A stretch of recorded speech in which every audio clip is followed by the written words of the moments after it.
And now, it's 10 a.m. Let's just get down to it. And it's time for your sports fix. Strap yourselves in, folks. From two guys who have covered the teams you're passionate about for years. We are professionals. This is Jake Scott and Ben Anderson on 97.5 The KSL Sports Zone.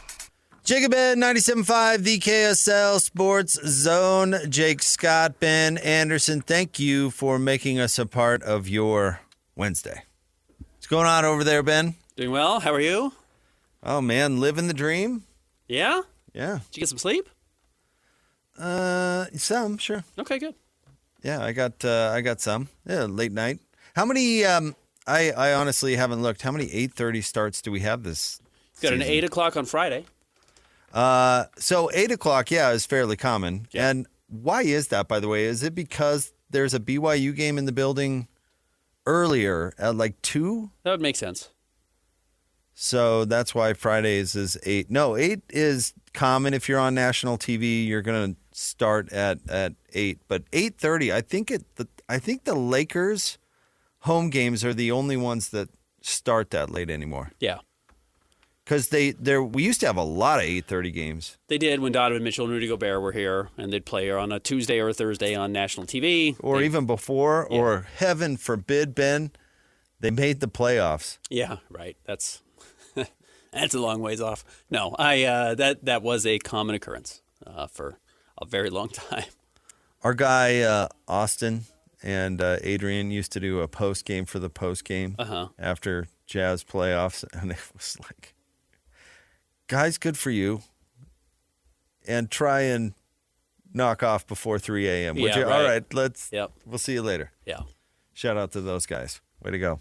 But so, anytime I get an 8:30 start, I remind myself, Ben, it used to be a lot worse. And by the way, the reason it changed, how about this? LeBron James. Yeah. Thank you to my guy, LeBron James. You know the other thing positively that LeBron, I believe, was the energy behind, was also the longer All-Star break. So 2 things. I'm starting on a positive foot with LeBron James. Yeah, you are. Way to go. Shout out to LeBron. He played well last night. Yeah, we can get into that. But probably start with college football. Yeah, for sure. And I'm pretty annoyed with how we have to start. I really, really dislike these college football playoff rankings and the justifications and all of the to-do that is to follow. I find it very obnoxious. And having a late-night Jazz game and then having to dive into college football playoff rankings, I'm going to put on a smile, Ben. Yeah. And we're going to tackle this thing. You don't need to. Yeah. It's stupid.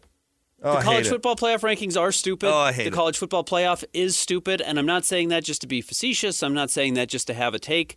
No, everything we are going through right now with BYU, with Utah, with Oregon, with Notre Dame, all of these teams, these questions of why BYU is behind these teams is exactly why the college football playoff is stupid. And I know you may think I'm being facetious when I say they make the rules up as they go. I'm not. They are making this up as they go. They don't have a plan. They don't have a code that they live by other than what can we do that's most exciting for us. It has nothing to do with what you do on the field. It has honestly very little to do with your record. It has very little to do with who you have played or haven't played because they will use that as a justification on one hand and not in the other. Hence BYU and Oregon.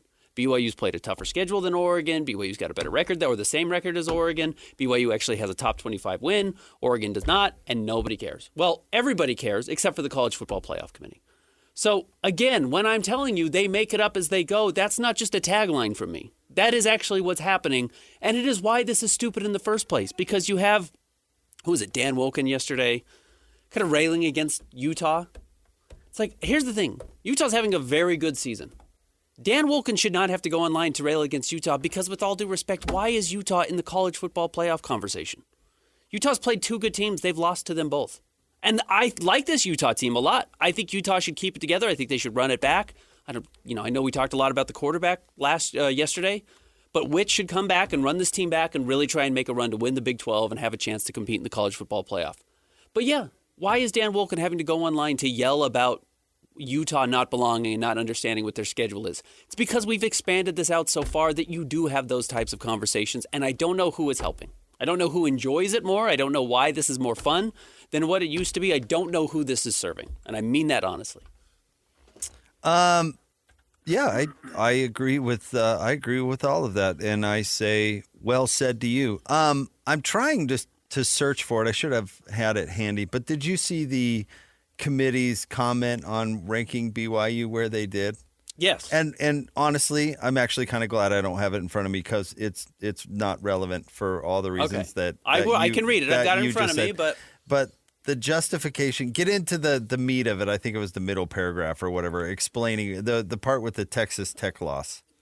It says, this is really where they started. It says Hunter Yurachek. It says, it's really the way they looked in the game against Texas Tech. They were dominated on both sides of the ball in that game against Texas Tech. Then you look at their wins. They have a win over Utah, who's ranked 13th. But then their other wins are against what we consider quality wins are against an unranked Iowa State team, Arizona, and East Carolina.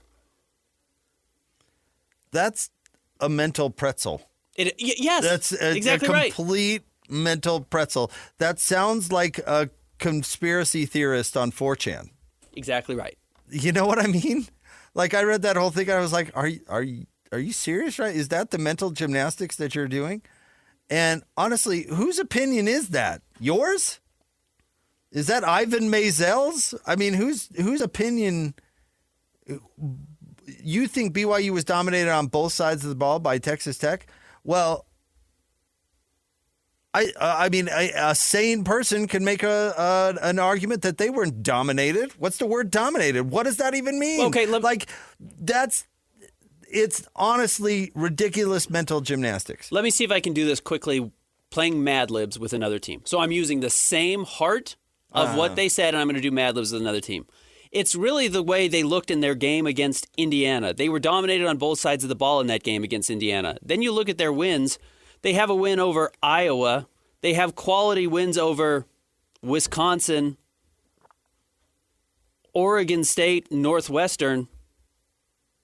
What we consider quality wins are against unranked teams. I mean, that's Oregon, right? That's you could use the exact same thing for Oregon and just change the team names out, and it's the exact same paragraph. But it's just PR for justification for whatever their value is at the time, which is just crazy. And crazy that we do all these ridiculous announcements, polls, whatever you want to call it, leading up to the grand decision. I mean, the whole thing is honestly silly. And in this particular circumstance, they're going to only include one Big 12 team if they can possibly justify it. They absolutely are. End of story. Yep, absolutely are. That's how it's going to end. And if there's any way, shape, or form that they can justify only doing that, that's exactly what they're going to do. So anything else is a waste of time. But I started thinking, Ben, and you're going to have to talk me off the ledge on this one because I'm going to break one of my cardinal rules. Okay. Normally, when bad ideas are tried and failed and people move off, eventually the bad idea comes up again and people jump on board. I used the daylight savings thing. Yeah. That it was tried in the 70s and it was a disaster. The one I like to use is a couple of years ago, the Knicks said, what if we do an entire game and we don't play any in-arena music? Yeah, right. So you're going to have the world's most boring game? All of those decisions were made at one point because people said, wow, this product stinks. How do we fix this? Yeah. Everyone said, let's get rid of daylight savings, and a bunch of kids got run over at the pitch black walking to school, and they're like, oh. Well, that's a bad idea. That was a hell of an idea we had there. Saved all those lives. Anyway. It's the Tobias Funke, that never works, but maybe it'll work for us. Yeah. That kind of mentality. So maybe I'm falling into that trap. But in today's day and age of artificial intelligence, should we just go back to the computer? At least it's fair. And I lived through the initial BCS computer poll. And that era where it was all computers and then a computer was just a part of it. And it wasn't particularly successful. And it was fairly short-lived, right? Mm-hmm. I think, 3 years, 4 years? Not terribly long, yeah. Maybe at the max. And widely panned as a bad idea. and kind of, in a weird way, birthed the committee that we have today. So, but I mean, it's no longer just plug in a code. Technology is a lot different than it was back then. I don't know. I find a tech bro college football fan and I'm come up with a dang AI, let's put the right teams thing in. Because then at least it's fair and it doesn't change. Because you're right. You read through the justifications for every team and the goalpost moves depending on who they're talking about. And the truth is, it's all based on what league they're in and the fist fight over these giant shares that you get for getting into the college football playoff. And they want the ACC to have as few as possible. They want the Big 12 to have as few as possible. They want the G5 to have as few as possible. Somehow they love Notre Dame. I don't get that whole scheme. I guess they're all trying to woo Notre Dame to eventually join their league. But that's the end of the story. If they can put a 3-loss SEC team in and justify it, they're going to do it. And especially if it's the good story, if it's the good narrative. Right. Ask Florida State. All of a sudden you lose an important player and you're no longer a good story and everybody just counts you out and they figure out a way to drum you out of the whole thing. I mean, I don't know. It's flawed. The funny thing about this is George Kliavkov and Larry Scott solved this problem for them by killing the Pac-12. There are now 4 major conferences, and a 4-team playoff makes a hell of a lot of sense. It's really easy to do. It's what they did for a while. It was kind of the whole idea of it. Get those 4 teams. It was the original playoff. Have those 4 teams play one another. And you can just do it with the conference champions of the P4 schools. And I'm sorry, Boise State's not going to make it. You're in a smaller league that plays worse teams. You don't belong. I don't know what to tell you. It's unfair. Life's unfair. Yeah, it's fine. You guys have your own playoff. Have the G5 playoff.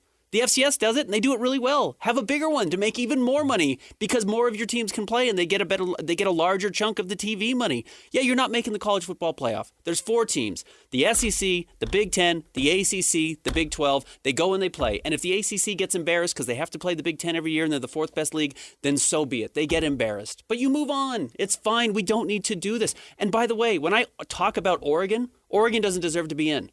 Neither does BYU. I'm not arguing for BYU in this case either. You are talking about the 10th and 11th best teams in college football. Why are we losing sleep over which of those teams gets in? Win your title game. BYU's going to have that opportunity, and if they do, they're guaranteed to be in. And that is the redeeming factor, but that should be the redeeming factor for everybody.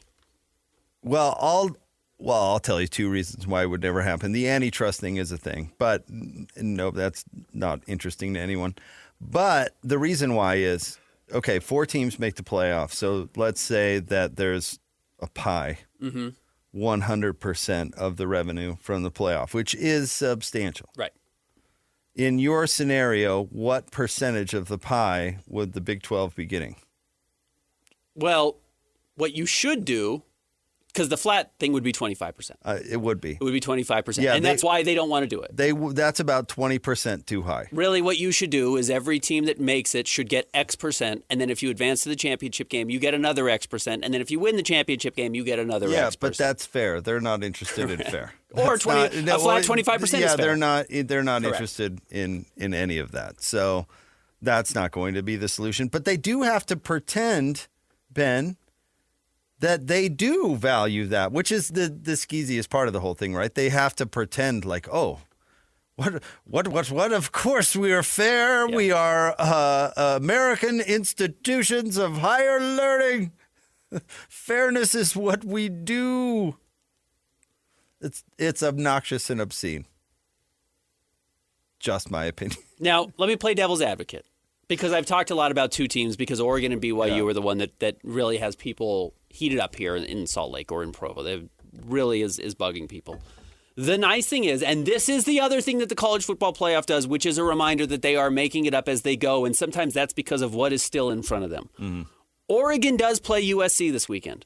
USC, by my count, and by the College Football Playoff Committee, is the 15th ranked team in the country. So they are going to put Oregon in a spot to prove them right or to prove them wrong. Mm-hmm. And I guess that is some justification because if Oregon wins, now they have a top 15 win and a top 20 win when they beat Iowa. And they can say, look, that's better than BYU's schedule, even if BYU beats number Cincinnati's not ranked. Even if they beat Cincinnati this weekend, Oregon clearly has the better resume because they've got 2 top 25 wins, including a top 15 win. That's better than what BYU has, though BYU does have a win over number 12 Utah. But they can justify that. And then if Oregon loses, they can put BYU ahead of Oregon and say, look, BYU's got a better record. Oh, no. USC is going to beat Oregon, and they're going to put both of them in. You think they would jump? You're laughing. I could see them in that situation putting USC. USC would be ahead of both I Utah could see and USC BYU. jumping to 10 and Oregon dropping out. And I don't think they'd drop Oregon out. Just a 2-loss Oregon team. I think they they're would. But I don't your point remains so. They still have a reason to keep BYU. No, out. in all seriousness, Ivan Maisel, and I'm picking on him because he's the media member on this committee. He has to answer to Uncle Phil. And you laugh at that, but it matters. Those people have to answer to other people. Yeah. Those people in the room have to answer to other people. Which is a wild way to do it. Yeah. Again, let's go to the AI, Ben. Which one does your we're on Microsoft, right? Uh-huh. Let them do it. Yeah. Figure it out. Hey, Bill Gates, call him up. Is he even still involved with Microsoft? I don't even know. Right now, keep Ballmer out of it. That guy is a bozo. He doesn't know anything. Do you think there's only going to be one Big 12 team in? Kinda, yeah. That's where I think we are there right now. I think. But it's impossible to tell from all of this. This is why it's so stupid. And Ben, and I'm not picking on you, but you opened quite accurately saying this is a waste of time and all the mental gymnastics. And then just a minute ago, you went through all the mental gymnastics exactly right. like it actually matters. Like we fall into the trap, which is why it's so annoying. Yeah. So annoying. Well, we can't pretend it doesn't exist. Notre Dame hasn't beaten anybody. They've beaten USC. Yeah, we don't get to pretend it doesn't exist, which is why we have to talk about it and why it's relevant. But I really think they have set up with only 2 weeks to go. And because, and I'm sorry to break people's hearts, I think Texas Tech is going to beat BYU again in the conference championship game. It's going to be a justification for keeping both out. Now, it will be strange if Utah ends up jumping BYU. But if that happens, I don't think either of them are going to the Big 12 or going to the college football playoff. Yeah. But I don't think that happens unless BYU beats Texas Tech. And I don't think BYU is going to beat Texas Tech. Yeah, I don't think that happens, period. And I think so I think the Big 12 ends up as a one-bid league. Which is what they want. Yeah, which is what they want. They want a bunch of SEC, a bunch of Big Ten teams, an ACC team, and a Big 12 team. And that's what it's going to look like. You know, I wonder if it makes a difference that the ACC is all mouse, too, and the Big 12 is divided. I wonder if that hurts them. Because I actually think that's a strength of the conference at the moment, but I wonder if it hurts them in that room. Because you better believe that comes into play, too. Yeah.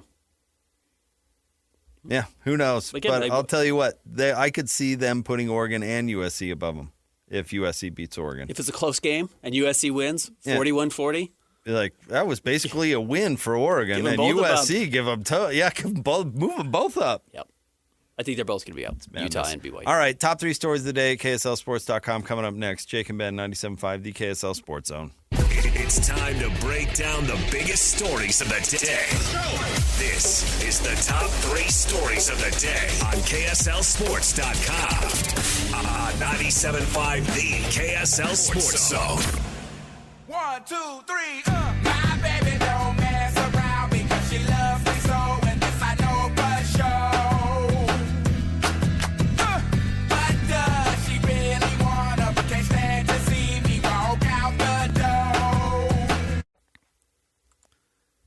Jake and Ben, 97.5, the KSL Sports Zone. Time for the top 3 stories of the day. KSLSports.com, brought to you by J. Brooks Jewelers. Cherish your love with J. Brooks Jewelers. Explore their expertly crafted engagement rings made from the finest materials. J. Brooks Jewelers. All right, Christian, where do you want to start today? Number 1, the Utah Jazz fall to the Lakers in LeBron's return. All right, Ben, I have a couple directions I want to go, but give me your overall take on the game. Jazz aren't going to win a lot of games on the road. I'm going a little bit more big picture. They're 1-6 now. Their one win was a crazy Yusuf Nurkic game winner over the Boston Celtics. Otherwise, they would be 0-7. So, still a lot of room to improve for this team before I think they're competing for anything seriously. But, this year is still about development, and I think all the guys are moving in the right direction still. Home road, yeah. I mean, we'll see how it plays out. I mean, there's one relevant stat. No, that's not true. There's more than one relevant stat, but there's one reason that the Jazz lost the game last night. Okay. Do you have the box score? I do. Up in front of you. Go to team stats. Okay. Then scroll down to points in the paint. Points in the paint. Jazz 56, Lakers 74. Hit me with that Laker number again. 74, 37 of 50. That's the fundamental flaw in the team. That's 74% on field goals inside the paint. It's gonna bite him in the butt over and over and over again every single night. My guy Nurk is just not it, and then they don't have anybody else, and they didn't even have Phil, so they didn't even have like a curveball to throw out there. Yeah, and it against a team like the Lakers, who aren't a 3-point shooting team, they're a get into your guts kind of team. I mean, they're dead in the water. There's 74 points in the paint. Yeah, and crazy. That's the whole game. The Jazz hit threes to keep up in the first half. Actually, played great and took a lead and all that. The threes stopped going in, and the rest is history. But what I found relevant from the game last night, Ben, and I'm truly disappointed, honestly.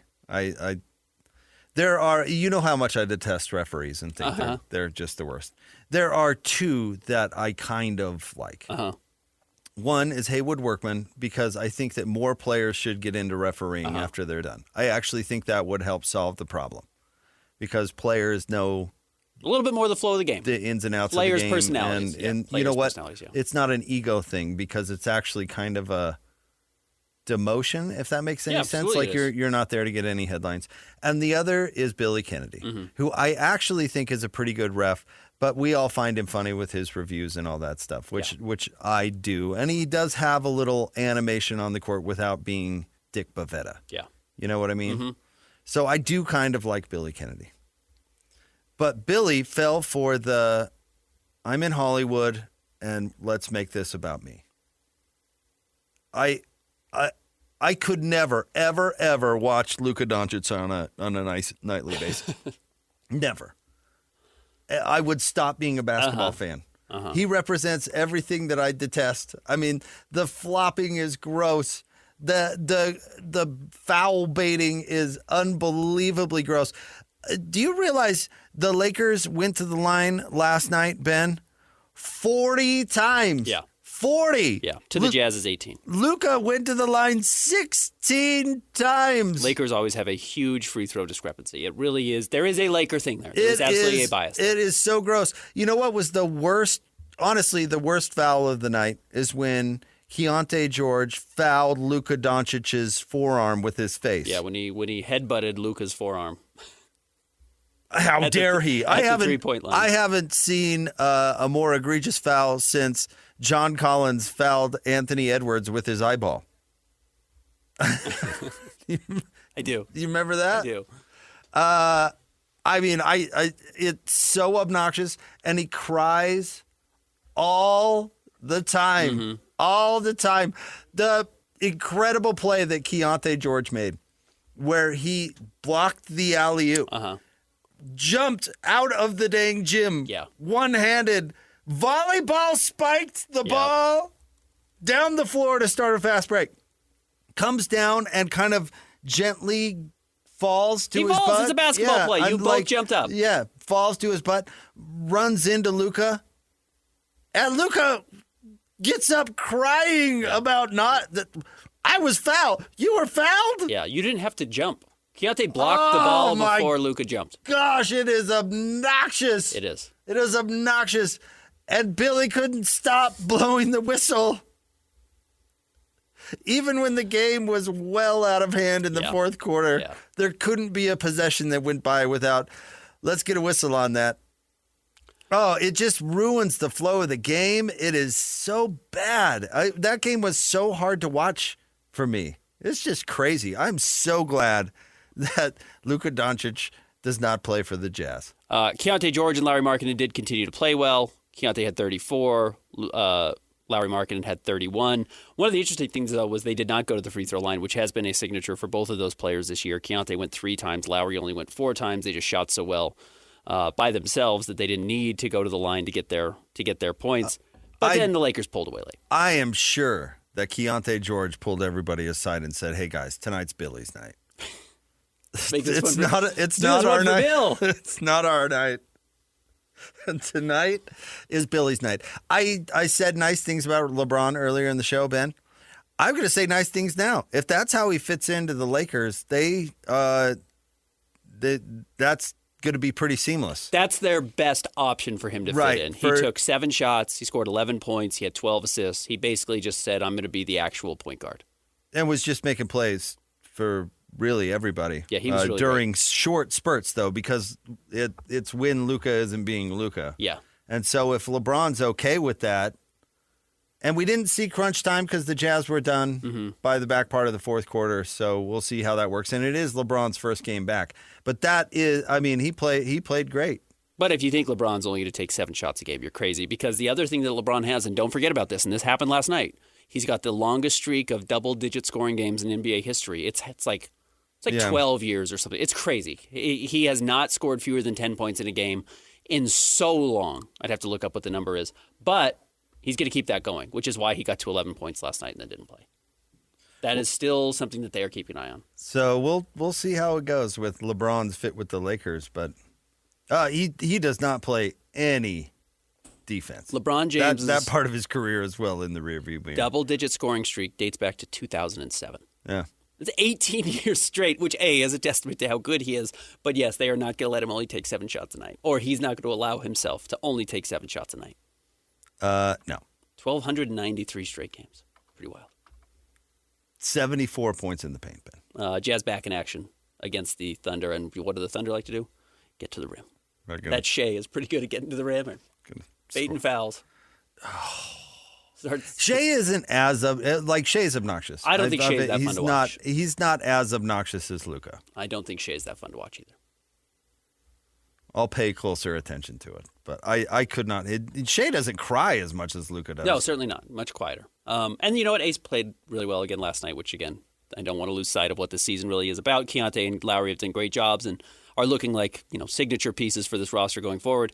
As is Ace Bailey. He was 6 of 12 for 13 points. And I thought, just looked good. He looked good on the floor. He had a +6. I think was the best plus-minus of any player for the Jazz.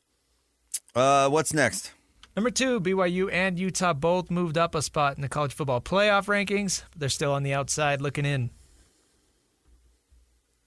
Well, we talked about this a lot, and we will continue to talk about it a lot until the final rankings come out. But really, barring catastrophe from teams in front of them, which are some unexpected losses, because there's only 2 weeks left in the season, and some of these teams only have 1 game left, because you look at a team like Texas Tech, I think has a bye week this week. They don't have to play, right? These teams are going to lose. Most of these teams are, A, they actually are good football teams, and B, barring a couple of, rivalry games late in the season, I don't see losses for these teams. And some of these teams have room for a loss and still aren't going to be jumped by BYU or Utah. I mean, you are talking about teams, 6, 7, 8, 9, 10 that need to all lose games for BYU to be able to jump in. Did you see Brett Yormark's comments? Because I think he's the one who really should be advocating for the league. Yep.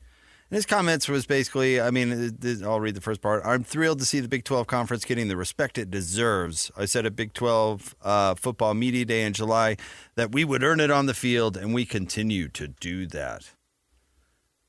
Is that the right message? Maybe it is. Is that properly advocating for the league? No. Again, we talked about it yesterday with should Kalani be advocating more for BYU and for Texas Tech for that matter? Is that enough coming from our guy Bert? No, it's not. You got to be a squeakier wheel. I wish that wasn't the case, but you have to prop yourself up. And you have to remind people over and over of your good things you do, why you're valuable, why you should be in the conversation. And you should be so annoying that they just throw you a bone so you shut up. And I hate to say that, but that is the job. That's what your job is. You're selling your conference. Why are you not selling your conference better? Why are you not hitting Sports Center, every TV show, every radio show, just saying, hey, I can't believe how badly this is playing out for us and why they're coming after us specifically. Why are they coming after us specifically? And you should point fingers and you should be loud about it, Talk about all the resumes and explain why you should be there. Man, I just sell that we have 2 one-loss teams. Exactly we should right. have 2 teams in the top 10. But he should End be of saying story. that every chance he gets on every radio station, every TV station, every SportsCenter show or ESPN show, And- should be on every day. And say, hey, we've got a deep league, and Texas Tech and BYU are running roughshod over it. I mean, they're beating good teams every week. Just say ludicrous stuff. Just say Utah would beat Ole Miss if they played right now. Who or cares? Even clown other leagues. I don't know. Yes, right. Do something. Go out there and just talk. Where's the Bert who was lobbing grenades at Larry? What's his name? At Kliavkov? George. Yeah. At George Kliavkov. Absolutely right. Where's that Bert? Totally with you. And you got to do it now because you can't wait. You can't wait till the end of the season when you don't get in and then say, well, hands in my pockets. Wish somebody would have asked me to the prom. It's like, no, you got to go out there and let people know you deserve to be there. Say to Oregon, you beat a team that fired their coach 14 Your best days win later. is Penn State, Yeah, so congratulations. whose head coach is now the Virginia Tech head Yeah. coach within the same season. Yeah. How was that a win? How was that something to write home about? Right. And isn't that supposed to be his thing? It's like New York PRE. Tough guy. Isn't that his Yes. his long suit or whatever? Yes. You Yeah, know what so- good politicians do? They just tell you over and over what they did well. And they ignore all the other stuff. Why is he saying thank you for the respect that we've earned on the field? Namaste. College Football Playoff Committee. It's just an honor to be here. Hey, maybe that's a strategy. An honor to be here. Maybe you're kissing backsides and that's the way you're going. Yep. Again, I think they should put a celebrity in there. Yeah, you're right. Holly Hunter, I should get paid for that idea. former Hollywood star. Oh, there's some celebrity from, I don't know. Arizona State's got to have a bunch of celebrities, Yeah, right? I'm with you. Come on. Let's get creative here. What's her name? The knocked up gal is from somewhere, right? Yeah, what's her name? There was a gal on The Real World that went to Katherine Heigl. That went to Utah. You think putting Katherine Heigl out there would get you some draw? Or more attention? I don't know. Is she still a star? I'm not think she's happening anymore. up to date on these sorts of things. I don't think so. All right, what's next? Number 3, make that 3 overtime losses in a row for the Utah Mammoth. I will say, you did get 3 points. They had opportunity to get 6 points, and that could be the difference of if you make the playoffs or don't make the playoffs at the end of the season. Yesterday's game did feel a little bit like a step in the right direction after a truly terrible first period where they were down 2-0. And Macklin Celebrini, he's a superstar. I mean, he's a number 1 overall pick 2 seasons ago, and he's already developed into a better player than anybody that's on the Utah Mammoth roster. He's truly awesome. But they looked dead in the water, and then J.J. Paterka scores 2 goals in the third period, and they at least salvaged a point. And honestly, had Clayton Keller hustled off the ice a little bit quicker, J.J. Paterka might have gotten the hat trick instead of Celebrini to win the game in OT, but they got too many men on the ice, and of course they lost that way. But at least they salvaged a point, which is the silver lining in last night's game. So I didn't get a chance to watch last night's game because it was going on simultaneously with the Jazz game, and didn't have a chance to catch up on it this morning. But can I ask you a question about the game? Mm-hmm. And I'll tell you why I'm asking the question about the game. Was there a review of some sort that didn't go the Mammoth's way? Yes, there was.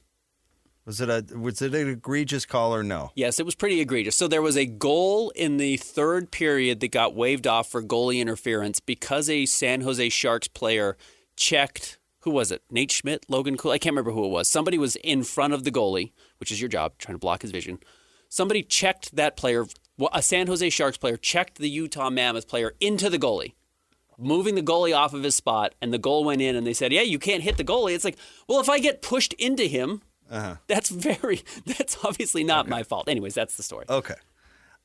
So we're just sitting there watching the Jazz game, right? And listen, they've got the Mammoth radio studios for road games are right next to our studios, and the producer is always there. So the producer is right next to, we're a wall away or whatever. And the op Jamil's running over there. It's mostly youngish people who are, I don't know, 3-4 years out of college. Including the guy who produces for the Mammoth, Will. Here comes Trubshaw, who is an extremely good dude who I like a lot. Nothing but Trubshaw. But yeah, he was so mad about that that I don't know if he threw something that hit the wall or if he hit the wall himself so hard it scared me. It scared me so much. Yeah. And really, I got to pull him aside because he's young in the business. I get it. You got a lot of enthusiasm.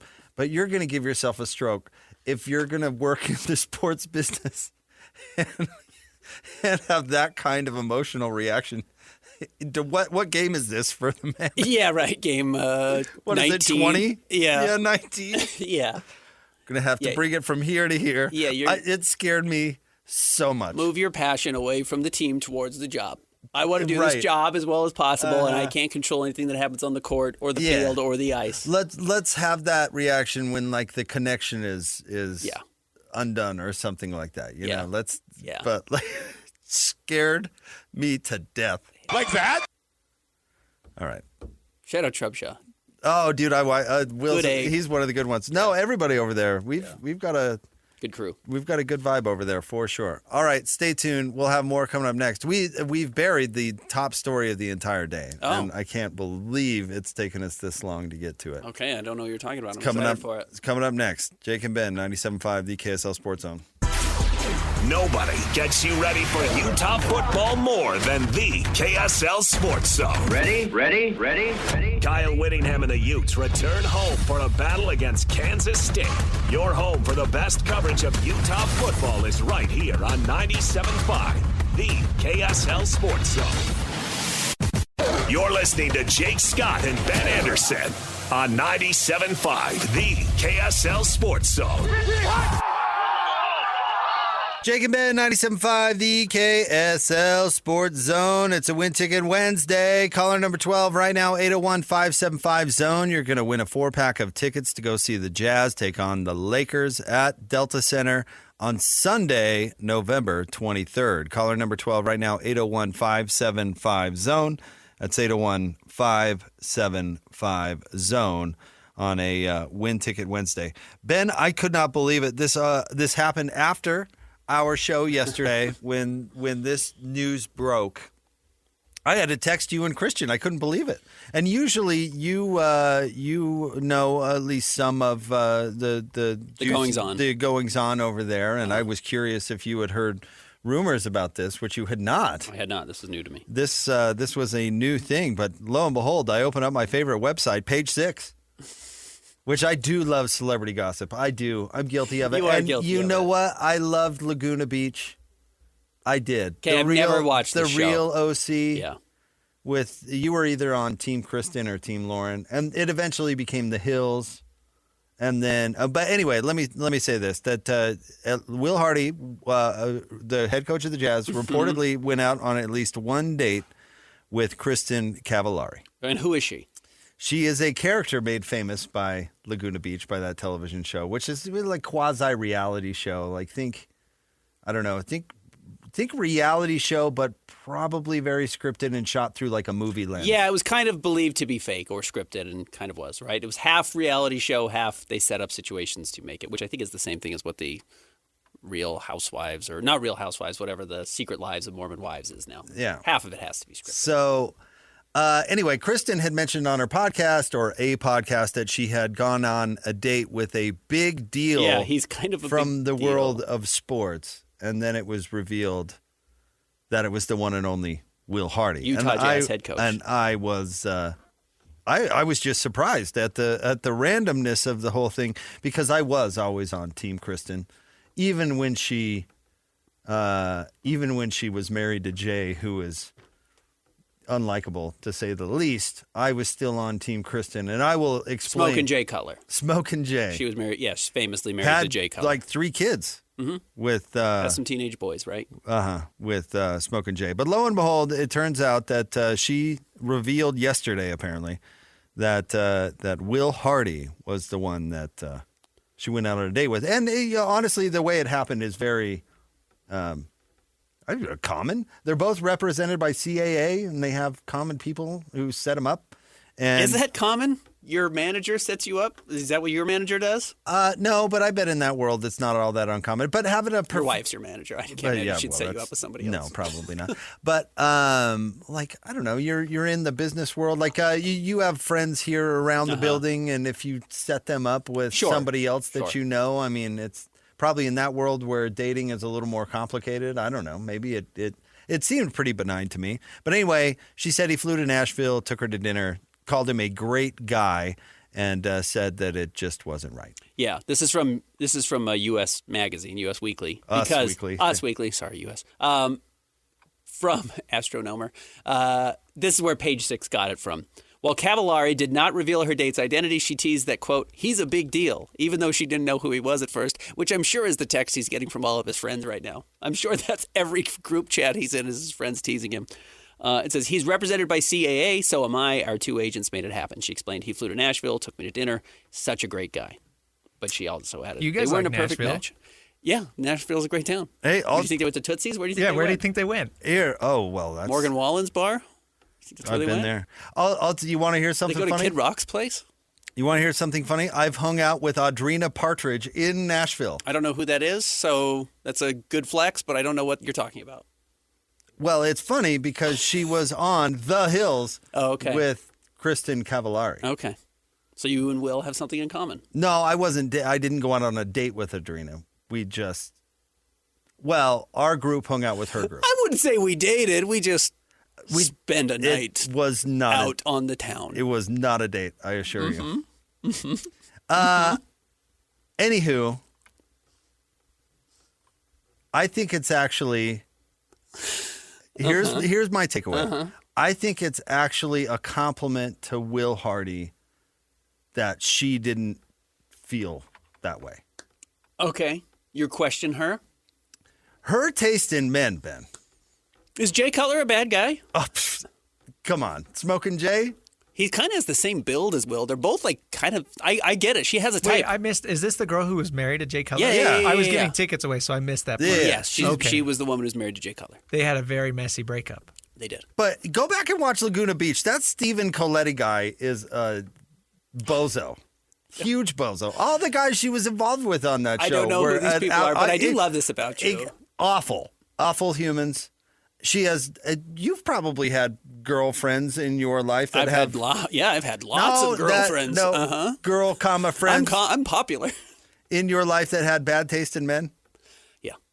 Or maybe it's family or whatever. I don't know. Maybe whatever it is. Every girl you ever dated. But I definitely could name you a couple friends of mine that just is like, really? Yeah. That guy, he just got out of jail. You know, like, really? Kristen's like that. Terrible. She, the last time she was in the headlines, Ben, and I want to be delicate about this, she was talking about her casual relationship with Morgan Whalen. That made Page 6. It came out that he and she had a fling, but a loveless fling. An emotionally loveless fling. That's better. Okay, purely physical, right? Like you in Nashville. No, that was not it. But the fact that she wasn't vibing with Will, I think, is actually a credit to his character. That is my point. I know after the first date if I'm going to like somebody or not. Yeah. Cavallari reflected. Because he robbed somebody in the parking lot. I was trying to make it work, and I kept talking to him, and I was going to see him again, and everything in me was telling me not to. When I'm out of alignment for what is meant for me, everything in my body screams at me. He is such a good guy. I enjoyed talking to him. It just wasn't right. Yeah, he wasn't trying to smoke cigarettes at the table. That's why she didn't. That's why she didn't vibe with him. He didn't yell at the waiter. Right? He didn't scream at the waiter, and I don't know. He was probably like, "Yeah, I have a couple of kids. Live in Salt Lake most of the year." She's also dated a former NHL player, Nate Thompson. Is he in the same ilk as Jay and Will? Probably. Other than he's an athlete. Oh, come on now. What happened here? But Nate Thompson. But you got to ask yourself this, Ben. If your agent called you and said, "Would you like to meet Kristen Cavallari?" I mean, I'm saying yes. Christian, you ever been set up on a date? You've been with your wife since you were in high school, right? College. You ever been set up on a date? Yeah. I have. How'd it go? It was awkward. Yeah, I can't think of It's weird anything. because you have no really prior interaction. Yeah, I can't think of anything less I would want to do than get set up on a date by two people. Yeah, it's a little weird. I take real precious care of making sure nobody actually knows anything about me. You think you do. All my friends think they do, but I keep everything hidden away. It's all a show. So you don't know what I'm going to like when I meet somebody because you don't actually know who I am. And I pride myself on that. You know? How would you set me up with somebody? Why would you think I would like that person? I've been set up before. We went on a group date. Halfway through, she left. Mm-hmm. Not even like a goodbye either. Just like I Irish turned around goodbye, and yeah. she was just Out gone. the door. I was like, wow, this didn't go well. Yeah. Yeah, I don't know what. I have no idea. I never saw her again. The people that set us up were like, wow, I'm really sorry. It's flawed. Right. Because that's not a thing people can do well. I didn't even think, I mean, we weren't vibing, I guess, for what Krista was saying, but we weren't having a bad time. Dinner went all right, and then all of a sudden, gone. Glad you had a good time. Yeah, what are you going to do? Yeah, it's poor woman. I moved on with my night. Sure. All right, anywho. So, credit to Will Hardy. More than I ever expected to talk about Will Hardy's dating life. But No, I guess it's made national news. Credit to Will Hardy for not being Kristen's type. And yeah, having your dating life on page 6 probably.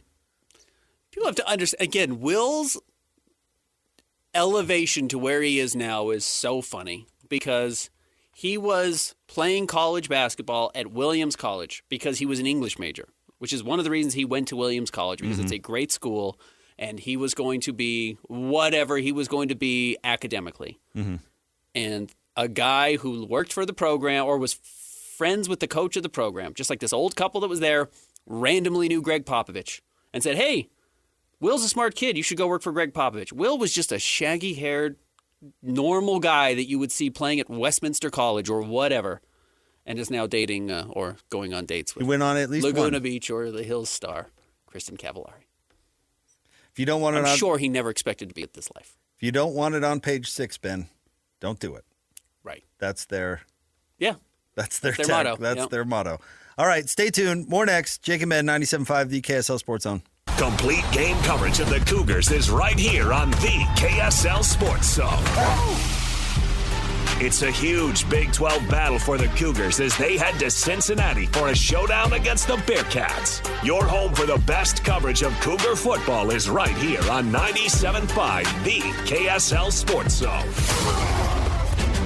You're listening to Jake Scott and Ben Anderson on 97.5, the KSL Sports Zone.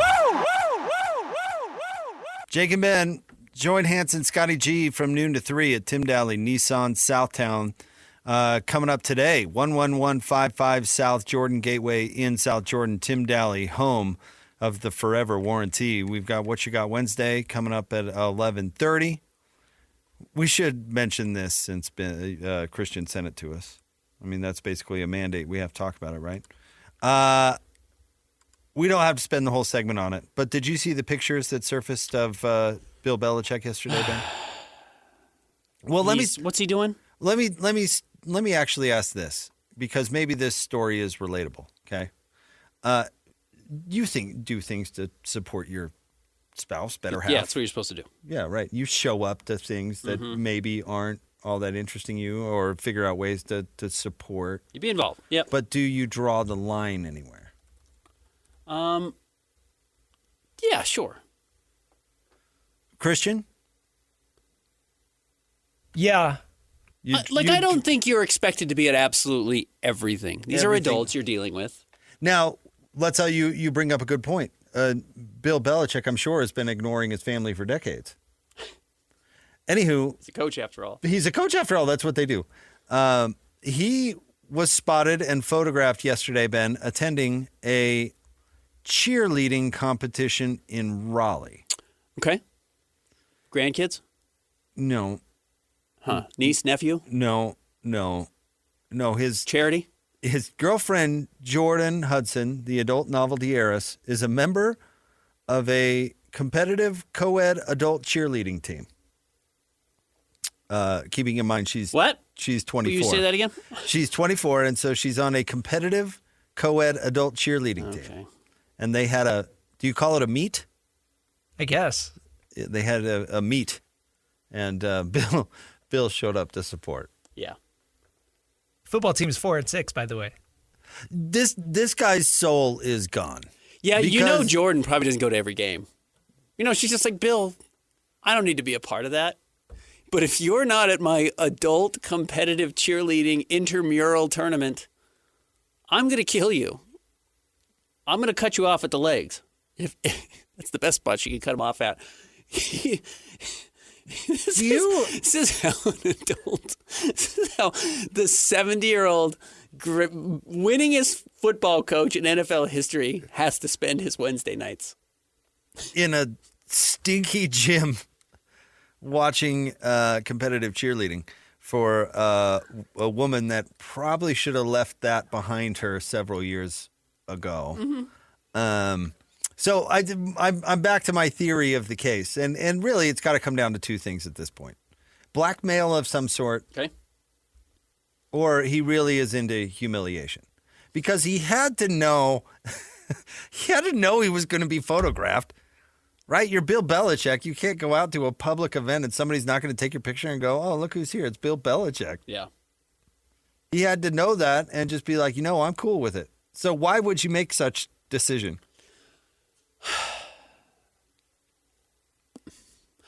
You might be onto something. I would like to think that, this is a supportive person. I think he's into what? I think you might be right.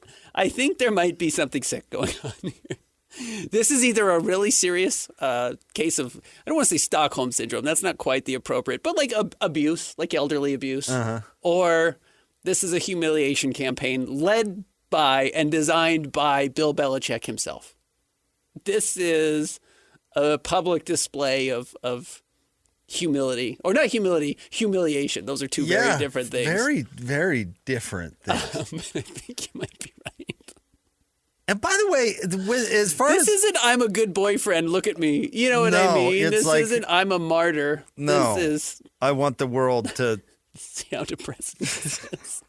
But can we talk about her for a second? Like, okay, you cannot play the boss and then be on the cheerleading team.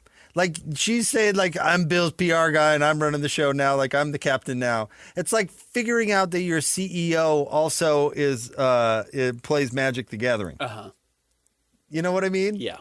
Like, you're supposed to be in charge, but you're still 12. I don't get her act like, well, I can't let this cheerleading go. It's like if you're 24 and you're a cheerleader for the Cowboys, okay. If you're 24 and you're doing amateur cheer competitions in a stinky gym in Raleigh, like a high school gym, you should have let it go. But also, you got to consider like her celebrity too. Not only is she like a 24-year-old who can't let it go, she is like a well-known talked about She's a huge name person. right now. But she's a borderline household name. She likes the attention. Obviously, Bill is what I don't get, and I think you're right. The only justification could be that there is some sadistic aspect of this. Or blackmail, like I said, in some way, shape, or form. I don't get it. I don't get it either, and they're terrible. And instead of watching film and crunching through ACC football, which, by the way, is not a murderer's row, you've got a bowl game to make, dude. Yeah, you've got to win these last two games. You can't be hanging out at the high school gym watching your 24-year-old has-been cheerleader girlfriend trying to keep a dream alive that doesn't exist. No, got to win for what? He wants to be fired. He wants to be humiliated in that way. That would be the icing on the cake. You've been fired by a mid to low level ACC football program. Bill, you've got Duke this weekend. Yeah. It's a big game. It's a big game. People care about this game. Well, high school cheer or 24-year-old cheer competition in a high school, slightly above my, what is he making? Like $8 million a year, something crazy? $10 million a year? Slightly above that job. Or he's just truly checked out and is not afraid to show that he's completely checked out and doesn't care at all. This is very funny, by the way, Wild Turkey Fart Blunt. You did this before we transition into a college football. He just tweeted at me, just Googled Jake Scott and Adrena Partridge, and this is the first thing that popped up. I honestly can't believe it's not AI. It's a headline of like a tabloid and it says Jake Scott dumped. This is an AI thing that kind of looks like you. Oh, the AI stuff is scary. Pretty funny, though. It kind of looks like well, you. he's fine. Wild Turkey Yeah, Farm he is one's very funny. funny, Yeah. Dumped. And it does. It looks like A little bit like you. The front page of the Inquirer. Uh-huh. No, it was not a date. Maybe. One of you says it's not a date. Just curious which one. No, me. And she would have no recollection She of would me remember you were there. whatsoever. Yeah. So, yeah. Jake Scott? Now that's a name I haven't heard in a long time. That takes me back. Hey, Nashville's a wild place. It's a good town. It is a good town. Yeah. I'm glad you went to Tootsie's. Yeah. It's not what it sounds like. It's just it's a music venue. 3 floors, live music on every floor. It's a honky tonk. Yeah. Yeah. And it's the one that the performers in the Grand Ole Opry back in the day used to sneak out the back to go get a drink in between sets without being seen. Yeah. So it's got all these charming pictures and stuff on the wall. It's really cool. Real celebs. Yeah. Really? Really, Christian? Are you caught up in this lane train situation? A little bit. Other than not beyond, yes, his family is visiting all these towns to leverage an offer from Ole Miss or whatever he's trying to do, but they are visiting Shreveport. They're visiting Jacksonville? Where's Florida? Gainesville. Gainesville, sorry. The Panhandle. Trying to figure out where he's going to go next. I don't think he needs to be going on Armpit's show and tweeting out Bible verses about making difficult decisions. As much as I love the lane train, that seems like a little bit too far.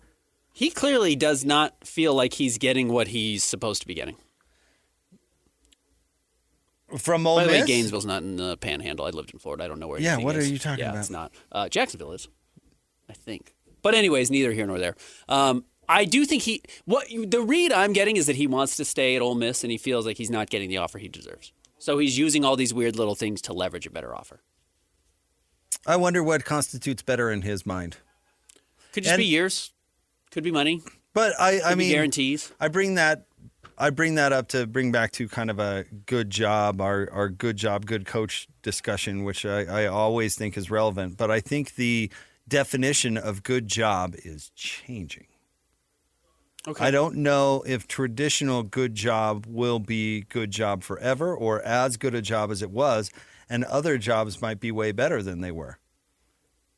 If you want an extreme example, I would say Vanderbilt's a way better job now than it was 5 years ago, and I know that they've got a better system and coach in place and all that, but they're swimming in dough in Nashville, so they're going to be able to compete financially where they weren't able to compete before. Yeah. If they can find enough people to care about. Yeah. Right? Mm-hmm.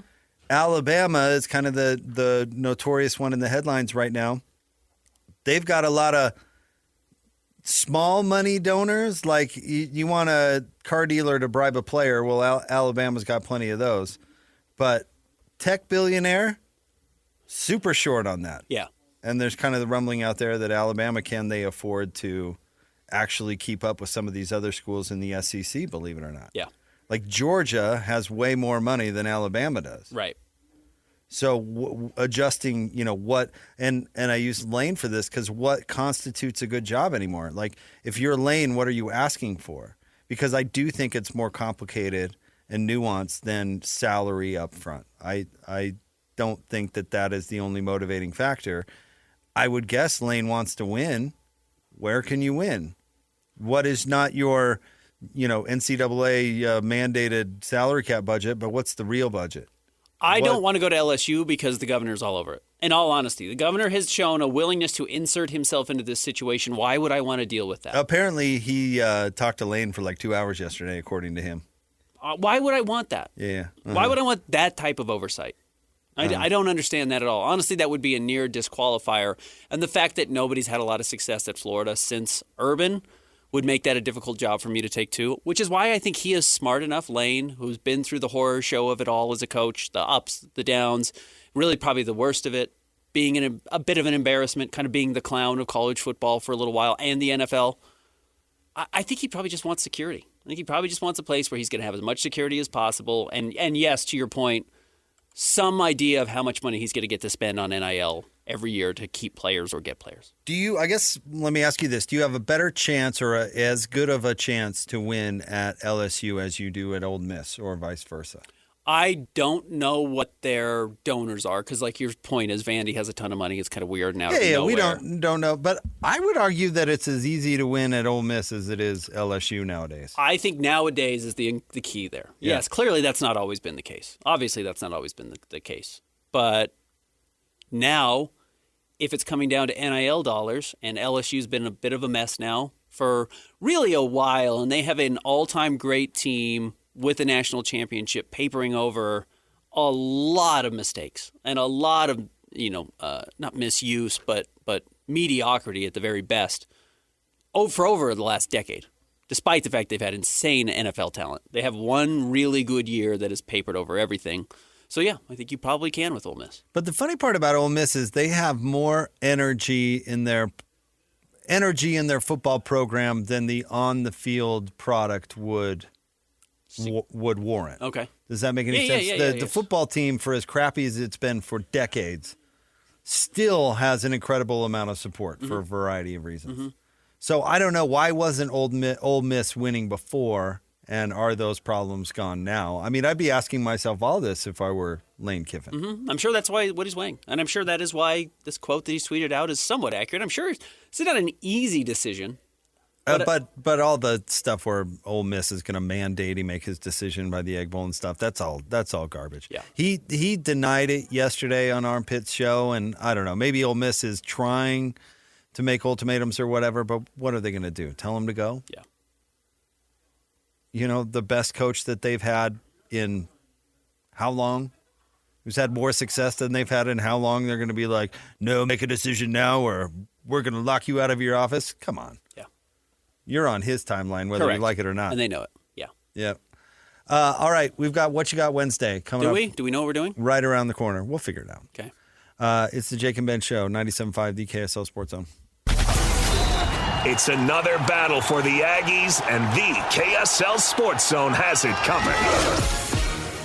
The Aggies head to California for a chance to get bowl eligible against Fresno State. Your home for all the play-by-play coverage of Aggie football is right here on 97.5, the KSL Sports Zone. You're listening to Jake Scott and Ben Anderson. Let's lock in. On 97.5, the KSL Sports Zone. What you got Wednesday? What's the deal? Jake's got rules, Ben's out to steal. Bozo takes their spinning around. Flush it down, flush it down. Emo skater Ben with a devious grin. Jake and Ben, 97.5, the KSL Sports Zone. Jake Scott, Ben Anderson. Want to remind you, join Hanson Scotty on Friday, live at RGS Exteriors from noon to 3, 4235 Farm Road in West Jordan. It is time for What You Got Wednesday. If you're new to the show, Ben and I go head-to-head in 2 5-selection drafts every single Wednesday, one sports-related, one not. Then we put it out for a vote. Christian, what happened last week? Last week, best jazz players of the Quinn Snyder era. Jake won 63-37, and best television personalities. Jake also won 76-24. Jeez. So Jake with the sweep. I felt pretty strong about both drafts last week, so that's good. Yeah. You did well. You get the first pick in both. What is today's sports-related topic? Let's go with this. For sports, let's recognize some of the future faces of sports. Yeah, we saw Macklin Celebrini last night.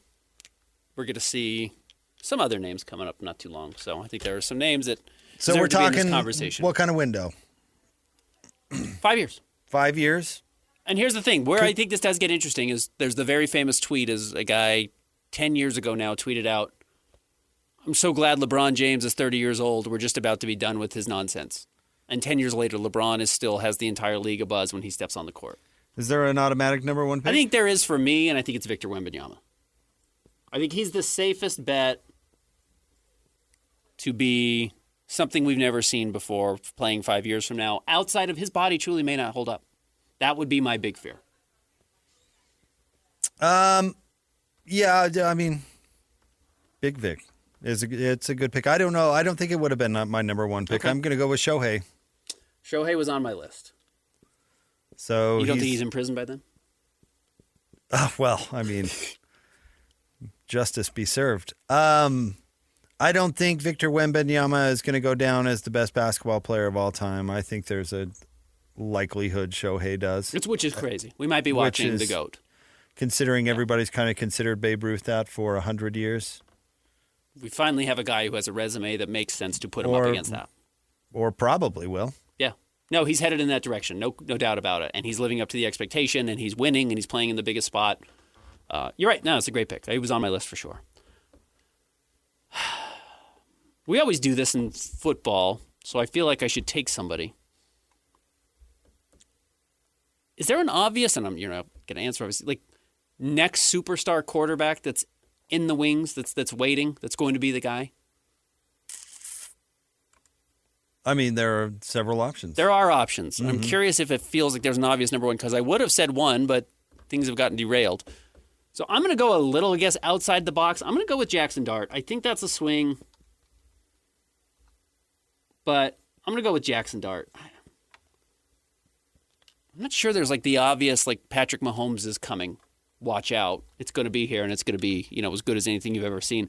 I don't know if that young guy's playing right now. They always figure it out, but.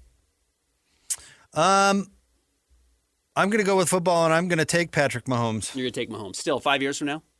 No, I mean, you're the one who made the LeBron argument earlier. If Patrick Mahomes continues to win at a high clip, and listen, Tom Brady didn't win every year. No, he did not. But all of a sudden, if he's chasing Super Bowls and reeling Tom in, he's going to be the face of all of sports. How old's Mahomes? 30. 30. He still definitely has 5 years. There's no doubt about it. Tom Brady just stopped playing. Yeah, he was 41, 42, right? Older. Yeah. He was 45 his last year in the NFL? I'm pretty sure. So he won at least one Super Bowl in his 40s. Did he win 2 in his 40s? I mean, unless you think the Chiefs are totally going to fall off. Yeah, he's 48 now, off. so he was 45. He was 45 in his final season. Well, only 15 more years of Patrick Mahomes. Legitimately, it could happen, I guess. He's not quite built that way. He's a little more athletic, but no, it's not. It's not as crazy as you may think. All right, I'm going to go with Shai Gilgeous-Alexander. Kind of the same thing. I mean, he's a little bit older, I think, than people realize at this point, but not crazy old by any means. So, give me Shai Gilgeous-Alexander. He'll win an MVP. He's going to win at least one more title, probably this year. And we'll see where he goes from there. Man. I don't want to take this person, but I'll take Luka. Yeah. As much as I can't stand watching him play, he's not going anywhere. That's the reason it's ludicrous Dallas traded him, because he's not old. He still has plenty of prime years left. He probably is not quite in his prime. As good as he is, he's either right there or is only going to get better. I think probably only going to get better. He's probably in the middle of it, but yeah. No, you're right. Luka's absolutely. And now he's in conversation. LA, so he's going to be at the center of the universe. We don't talk a lot of baseball, even though you drafted Shohei, and that's the right pick. I'm going to go with Paul Skeens. He's got a chance to be one of the great pitchers of all time. He is playing awesome. He's probably going to leave Pittsburgh at some point because Pittsburgh doesn't pay their people, and he will go to a bigger market and win World Series and be the ace. There was always the Clayton Kershaw. There was always the best pitcher in baseball, and Skeens looks like he's far and away that player. I am shocked I'm getting her this late, but Caitlin Clark. Yeah, that's a good pick.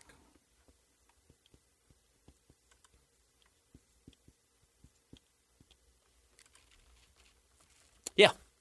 I mean, I guess the chances that somebody usurps her, and I think we could see a whirlwind of really high-level basketball talent entering the WNBA, especially if they're able to get salaries around $1 million. It's going to create a more competitive market, and you're going to have girls who are better, playing harder, with more investment, because as much as we talk about, when there's money around, who comes out? People with their hands out. Well, they also know that if I can get her on a good track early, I can turn her into a superstar, and it's actually going to pay off for me. That stuff does help improve the quality of play. I know, but what those good players don't have is the legend, the lore. The reason nobody thinks Kobe Bryant is better than Michael Jordan is because Kobe doesn't have the shot at North Carolina. The lore of the You're right. the PR of You're right. Michael Jordan. I Yeah. mean, Michael Doesn't Jordan have the was, Nike thing, was doesn't not have all- only right, was Yeah. not only great, but he was the original. He Right. was the OG. Right. So, which is pretty amazing considering, he wasn't the first to show up on the scene of basketball, and nor was Caitlin Clark. No, So, it's a great pick. I think you're dead on. I will take Ant Edwards, who I think he's just, I think, another relatively safe bet. In fact, health-wise, outside of Shea, might be the safest bet to be a guy who's still playing 5 years from now.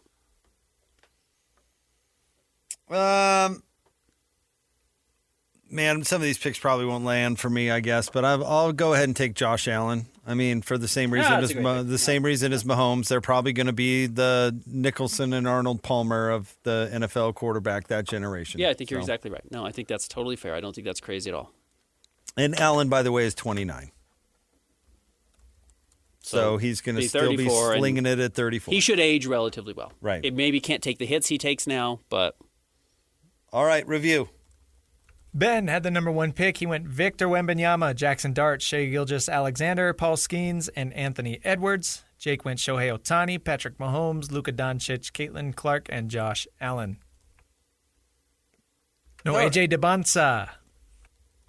I had actually had Cam Boozer on there on my list, but I did didn't. not I take him. want. Going too young is too much of a gamble It because is, you yeah. just have no idea. Well, let's not put this up until 5 years from now. We'll put this up for a vote. Sit on this one, Christian. Schedule it today. Somewhere, someone was doing a draft like this in 2000 and what would have been 2002. It's like, let's put Michael Olakandi on that list. I like There's him. too much of a risk for that. He's a can't miss prospect. Yeah, right. Yeah. No, you're exactly right. All right, what's our not sports? Gonna have a lot of fun with this one. We're gonna go with biggest MTV stars. So MTV stars. this is so up your alley and not mine. To the point where I didn't grow up with cable TV. So I did not start watching these shows until I was way older. We're not talking about music video stars either. We're not No, talking. we're talking, No, Michael Jackson's not not. on this list. No, we're talking MTV stars. So whether it's reality or whatever. Yeah. All right. Ben has the first pick. I certainly don't think there's an automatic first pick. I don't have an eraser. You have an eraser for me real quick? Sure. I can fix my board. Riveting radio. Talk, Ben. It's a radio show. I'm doing research for my draft. Thank you for the... we got a YouTube video. People watch on YouTube. They can enjoy it that way. I'm with you. I don't think there's a number 1 overall pick. It probably depends on your generation. But I do think there is a most famous person to come from MTV, though he has fallen off somewhat considerably. And I'll go with Carson Daly, even though I don't think anyone likes him.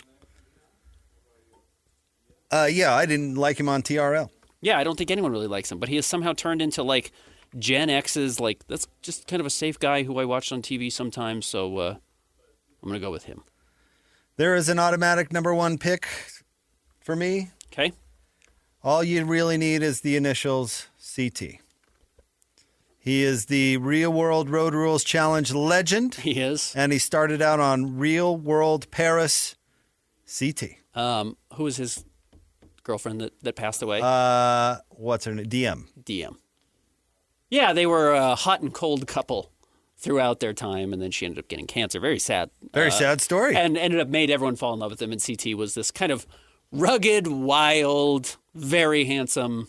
Yeah. But just dominated every challenge. Yeah, he did. Just dominated. All right, I'm going to CT. go with a guy who it's hard now. Like Christian will know him, but I wonder if even Christian recognizes how big of a star this person was for a little while. And I will go with Bam Margera.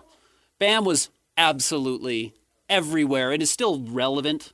Yeah, because his life's in a tailspin. He's actually really cleaned himself up. It sounds like he's sober. He looks good. He's taking care of himself. So rooting for Bam. But his life that was in a tailspin, he's on the run from the law for a while. Seems like he has cleaned up his act. So rooting for Bam. I don't know how I couldn't pick Snooki. Yeah, Snooki's on my list for sure. Do you know who Snooki is, Christian? Oh, I love Jersey Shore. Okay, you love yeah, Jersey the Shore. first 3 seasons are Okay, so that wasn't peak. before you. All right. I hate to go in the MTV skateboarding world, but I'm going to stay there, and I'm going to go with Rob Dyrdek because Rob Dyrdek is the last celebrity face that MTV has had. Ridiculousness just got canceled. It was in its 26th season or something. Now, they don't do actual yearly seasons. You know, they do 3 seasons a year. But Rob Dyrdek's probably made close to $100 million off of that show. It's insane. It's the only show on MTV. If you turn it on, Ridiculousness is on every time you go to MTV. It's the only thing they're showing. I'm going to take Kristen Cavallari. You think she's the most famous of these people? Oh, she's close. Yeah, that show was crazy. Was huge. It was Laguna Beach was a crazy hit, and then it went away for a couple of years, and then rebooted with The Hills, and was even bigger. You're right. Again, you're more in the depths of this. You're more in you're a ball knower when it comes to this. I'm not as much with MTV, but I'm going to go with another guy who broke out and is still huge, and I'm going to go with Johnny Knoxville. And I hate to just go 2 Jackass guys, but Johnny Knoxville is huge. And Jackass was a big deal. It changed movies as much as any movie in the last 30 years. They said we can have a budget of $10,000 and make $100 million a movie. It kind of ruined movies in some ways. Most people probably don't know that this person was on MTV because he's famous for something else entirely, but Theo Von. Okay. Who was, I think he was a Road Rules guy, but ended up on The Challenge. Was he? Is that? I didn't even know that was his lore. I didn't know that was his start. And now is one of the 5 or 6 most famous podcasters in the world, and a comedian, and et cetera, et cetera. All right, I'm showing my millennial colors here, but I'm going to go with another show that everyone watched. I honestly do wonder if Christian knows who this person is. Do you know who the rapper Exhibit is?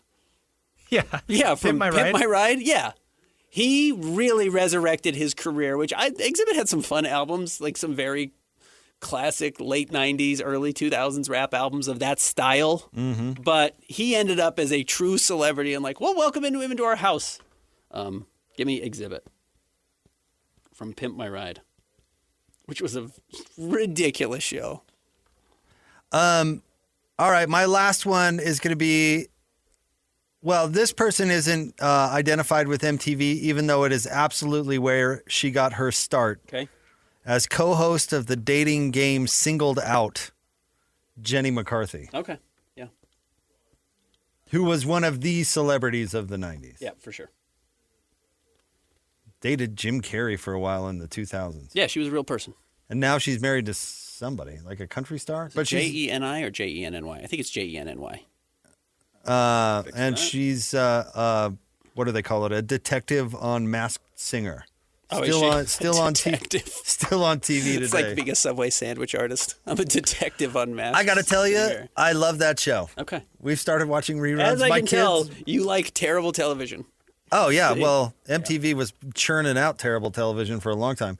You know who I didn't pick, who I considered is Puck, who is the original reality TV star. I don't know who that is. He was in Real World 1, and he was like the crash out guy in Real World 1, like the pot stir. Heidi Montag? Uh-huh. She's a star. Her house burned down? Her house just burned down. Her husband, Spencer? Uh-huh. What was his name? Pratt, yeah.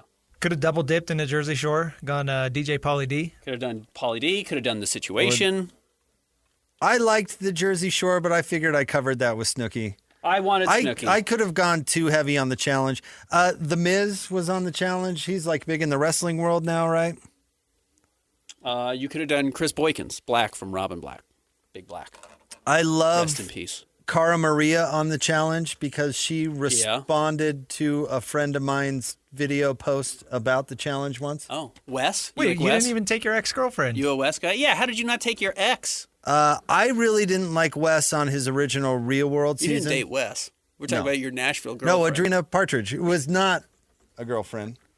And I covered that show with Kristen. Uh-huh. It's going to be Must have been a messy breakup. pretty sad if I win this one. I thought you, as a Fox News guy, would have picked Kennedy. Who's that? Kennedy was a VJ during like the early 90s, and now she's I think, weekend host on Fox News, which is a really... Does she go by one name, like Oprah? Her yeah. name's Kennedy? Kennedy. Google it. You'd recognize her. Okay. But But I always thought that was kind of an interesting career pivot for her. Hey, just stay involved. Really? You don't remember Stay on the left. Kennedy? I don't remember. I didn't watch MTV ever growing up. I didn't have cable. I didn't know what any of this stuff was. She wears glasses. Kennedy. Did we review? What's the review? Ben had the number 1 pick. He went I've never seen this person in my life. Carson Daly, first overall. Then Bam Margera, Rob Dyrdek, Johnny Knoxville, and Exhibit. Jake went CT Tamburello, Snooki, Kristen Cavallari, Theo Vaughn, and Jenny McCarthy. I think I got this one. No chance. But CT was a handsome guy. He had those light blue eyes with his darker skin tone. He was a really good-looking guy. Real World Paris was underrated. Oh, Road Rules was a funny show. Yeah, MTV. Or The Challenge, I should say. Yeah, The Challenge is The great. Challenge was a good show. Yeah, you're right. Man, I'm sad I've lost touch with it. I haven't watched Is it it in years. still on? I think so. I don't know. With who? They don't do new Road Rules in Real World. Well, that's been over for a long time. They just finding started. celebrities. They cut out the middleman. They started adding. Yeah. Smart. All right. Because that show was just a spin-off in the off-season of the other shows. Yeah, it was a best of, and it essentially. became bigger than whatever. Yeah. That was All a right. good one. That was a throw-together draft that I'll be curious how people respond. All right, stay tuned. We wrap up the show next. Jake and Ben, 97.5, the KSL Sports Zone. Whether it's the Jazz, Utes, Cougars, or Aggies, these guys have got you covered. Time to eat, fellas. You're locked on to Jake Scott and Ben Anderson 1, 2, 3, move it. on 97.5, the KSL Sports Zone.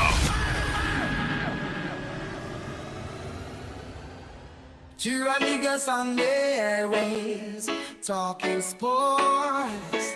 They got him made Jakes and also loves his tie-dye. Ben's got style with his scarves. Oh my.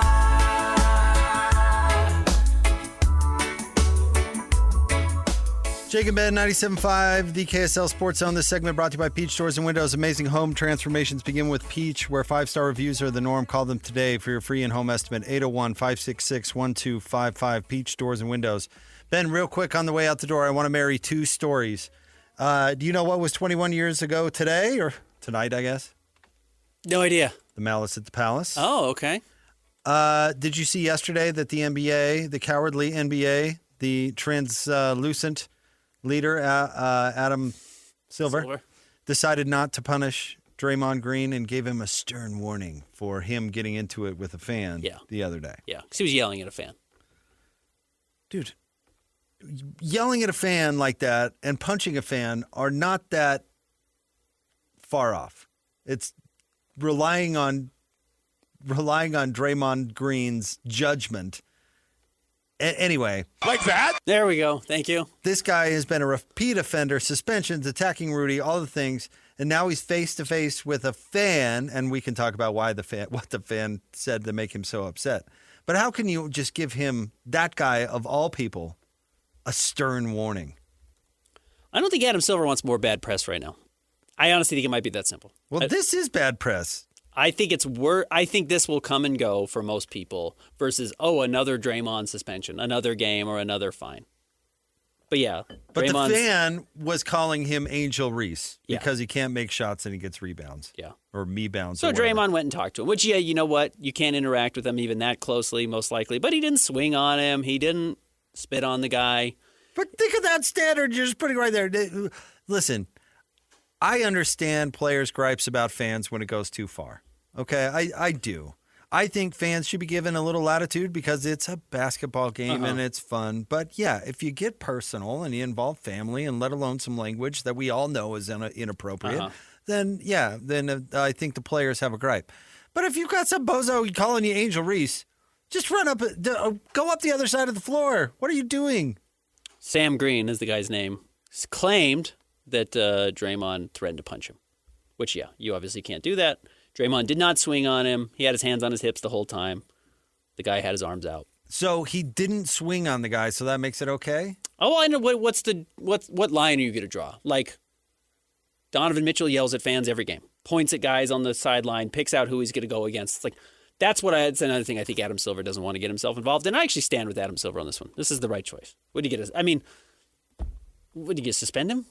A game for talking to a fan? But it's him. I get it. But this is actually growth for Draymond. He didn't go into the crowd. He knows what he can't do, and he actually showed some restraint here, which I think is fine. Skin. Man. Yeah, he does have thin skin, no doubt about it. Hans and Scotty G are coming up next. We'll talk to you tomorrow. Thanks, Christian. Jake and Ben, 97.5, the KSL Sports Zone.